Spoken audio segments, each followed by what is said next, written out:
Hello everyone, so today's video is about proteome of Mycoplasma genitalium. So V. Wasinger and her colleagues used proteomics to provide a snapshot of what genes are expressed during exponential growth and during stationary phase of growth in Mycoplasma genitalium. So ये मैं पहले ही बता दूँ, ये जो topic है मैं आपको जहाँ से पढ़ा रही हूँ ये बुक है बीडी सिंह की, और बीडी सिंह की बायोटेक्नोलॉजी की बुक है। बहुत ही अच्छी बुक है। आप भी इस बुक को, अगर आप एमएससी एस्पिरेंट हैं या BSc biotechnology, bio informatics, proteomics किसी भी मतलब स्टडी कर रहे हैं इस चीज़ से रिगार्डिंग, या टिश्यू कल्चर के लिए आप बुक देख रहे हैं, तो ये सभी टॉपिक्स को क्लियर करती है। सो चलिए मूव ऑन करते हैं इसके साथ। वी वसिंगर एंड हर जो कोलीग थे, ठीक है, ये फीमेल है, और उनके जितने भी कोलीग थे उन्होंने प्रोटियोमिक्स को यूज़ किया और एक तरह का वो मतलब पिक्चर लेना चाहते थे, स्नैपशॉट लेना चाहते थे कि वो ये देखना चाहते थे कि जितने जीन्स हैं वो किस तरह से एक्सप्रेस होती हैं। ठीक है, दो फेजेस की बात की है उन्होंने। एक तो बात की है एक्सपोनेंशियल ग्रोथ और दूसरी बात की है ड्यूरिंग स्टेशनरी फेज। वो देखना चाहते थे कि जो जीन है वो कैसे एक्सप्रेस होती है ड्यूरिंग एक्सपोनेंशियल ग्रोथ और स्टेशनरी फेज के टाइम पे। किसमें देखना चाहते थे? वो देखना चाहते थे माइकोप्लाज्मा जेनिटिलियम, जो कि एक तरह का क्या है, बैक्टीरिया है। ठीक है, and this bacteria is one of the simplest independently living organism. ये एक इस तरह का बैक्टीरिया है जो इंडिपेंडेंटली लिविंग ऑर्गेनिज्म है, इसको कोई भी होस्ट की नीड नहीं पड़ती है, right. And with the reduced genome, और इसका जीनोम भी बहुत छोटा है। कितना है? 480 जीन्स है बस, इसमें बहुत ही ज़्यादा कम है। ठीक है, बाकी बैक्टीरियाज के comparatively. Using 2 dimensional gel electrophoresis, उन्होंने क्या यूज़ किया? ये जो प्रोटीन का स्नैपशॉट था उन्होंने क्योंकि उन्होंने जीन्स देखनी थी, जीन कैसे एक्सप्रेस हो रही हैं, ठीक है, और उन्होंने क्या किया? Gel electrophoresis, 2 dimensional gel electrophoresis को उन्होंने यूज़ किया, और वहाँ से उन्होंने 480 जीन्स में से क्या किया? 427 प्रोटीन्स पोट इन एक्सपोनेंशियली ग्रोइंग सेल्स। ठीक है, उन्होंने आइडेंटिफाई कितने किए? 427 प्रोटीन्स जो थे उन्होंने आइडेंटिफाई कर लिए, और उनमें से 201 वर एनालाइज्ड एंड आइडेंटिफाइड। इन 427 में से 201 उन्होंने एनालाइज भी किया और उसको आइडेंटिफाई भी कर लिया। द रिमेनिंग स्पोर्ट, और जो बाकी के बचे हुए प्रोटीन्स थे, ठीक है, included fragment derived from large protein variant of same proteins and post transitionally modified form. ठीक है, और उन जो बाकी के थे ना, उन्होंने क्या उसमें देखा कि वो वाले प्रोटीन्स जो है ना वो लार्जर प्रोटीन से ड्राइव किए गए हैं। ठीक है, वो उसी के डेरिवेटिव्स हैं या फिर वेरिएंट्स हैं वो कुछ अदर प्रोटीन्स के, या फिर वो इस तरह के प्रोटीन है जो पोस्ट ट्रांजिशनली मॉडिफाइड फॉर्म में बन चुके हुए हैं। ठीक है, सो इतना अगर आपको पता चल गया हो, नाउ आगे बढ़ते हैं कि the identify protein include enzymes. कहते हैं कि जो ये 201 आइडेंटिफाई और एनालाइज हुए थे ना, इनमें क्या थे? ये इंक्लूड क्या करते थे? इस तरह के इंजाइम इसमें इन्वॉल्व थे इनकी डीएनए की रेप्लिकेशन में। जो भी इंजाइम इन्वॉल्व थे ना, इन्होंने सभी आइडेंटिफाई किए थे। ठीक है, इनकी डीएनए की रेप्लिकेशन, ट्रांसक्रिप्शन में, ट्रांसलेशन में, ट्रांसपोर्ट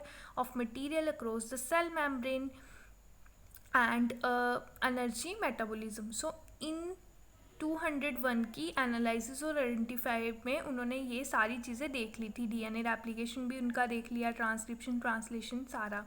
ठीक है, and the analysis however could not cover 158 non protein. कहता है कि इसी में ही 201 की तो एनालाइज हो गई थी, बट बाकी बचे हुए जो बाकी प्रोटीन थे 150 नॉन प्रोटीन्स की, उनकी एनालिसिस नहीं हो पाई थी, और 17 अननोन प्रोटीन थे, पता ही नहीं था उसका कोई भी background. And it was analyse that there was a 42% reduction in the number of protein. उन्होंने बेसिकली क्या देखना था इस जीन की एक्सप्रेशन में? उन्होंने ये देखना था कि जो जीन एक्सप्रेस कब कैसे होते हैं, एक्सपोनेंशियल ग्रोथ और ड्यूरिंग स्टेशनरी फेज पे, और वही उन्होंने देखा। क्या उन्होंने 42% रिडक्शन किस में देखी? प्रोटीन सिंथेसिस में during transition from exponential growth. उन्होंने देखा कि 42% जो रिडक्शन है ना वो कम हो गई किसमें? प्रोटीन सिंथेसिस में। कब हुई? जब एक्सपोनेंशियल ग्रोथ फैक्टर जो था वो स्टेशनरी फेज में कन्वर्ट हुआ, ठीक है, और स्टेशनरी फेज में तो वो रुक गया और उस टाइम पे वो 42% उन्होंने रिडक्शन देखी प्रोटीन सिंथेसिस में। Now in addition some new protein appeared, इसी जब वो आइडेंटिफिकेशन और देख रहे थे ना सब कुछ, उन्होंने नए प्रोटीन्स भी देखे कि जो अपीयर्ड हुए, and other protein underwent dramatic changes due to nutrient depletion. उन्होंने ऐसे प्रोटीन्स भी देखे जो कि न्यूट्रिएंट डिप्लीशन के कारण जो थे वो चेंज हो गए, अपने स्ट्रक्चर चेंज कर रहे थे। Increase acidity of the growth medium and other adaptation to environmental changes. फिर उन्होंने क्या बोला, in Mycoplasma genitalium only 33% of proteome was express. उन्होंने क्या बोला, 33% प्रोट्यूम ही एक्सप्रेस हो पाया during maximum growth, and the remaining 67% जो प्रोट्यूम था, protein was to be express under different environmental condition, क्योंकि 33% इन्वायरमेंट जो उन्होंने कंडीशंस दी थी उसमें सिर्फ 33% ही जो प्रोट्यूम था वो एक्सप्रेस हो पाया। बाकी जो 67% था उन सभी जो मतलब प्रोट्यूम था उसको क्या चाहिए था, डिफरेंट इन्वायरमेंट कंडीशन चाहिए था, तभी वो अपने आप को एक्सप्रेस कर सकता था।